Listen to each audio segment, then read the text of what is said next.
என்னவோ எந்த பெண்ணை வேண்டா வேண்டா என்று வெறுத்தார்களோ அவள்தான் மற்ற 3 பெண்களைக் காட்டிலும் பேரழகாக வந்து பூமியில் உதித்தாள். இருந்து என்ன பயன்?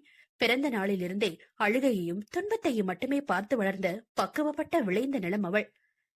கார்காரனின் கண் வேண்டாவின் முகத்தை விட்டு இம்மையும் நகரவில்லை. மகியும் வேண்டாவும் வண்டியை எடுத்துக்கொண்டு கிளம்பிவிட கார்காரனின் முகத்தில் தழுவிய புன்னகை மாறி முகம் இறுகி கடுமையானது. அவனின் 6 அடி உயரத்தையும் மாமிச உடலையும் தாங்கிக் கொண்டு ஊமையாக கதறிக் கொண்டிருந்தது பொலிரோ. கழுகை போன்ற கூரிய பார்வையின் வழியே அனைவரையும் கொத்தி தின்று விடுவது போல் பார்க்க திரண்ட கையால் மீசையை முறுக்கியபடி பொலிரோவில் அமர்ந்திருந்தான். அவன் கண்கள் எப்போதுமே கோபத்தை தான் பிரதிபலிக்கும். முகத்தில் மருந்துக்கு கூட மறந்தும் புன்னகை என்பதை காண்பது அரிதோ அரிது. அவன் புன்னகைக்கும் ஒரே இடம் வேண்டா.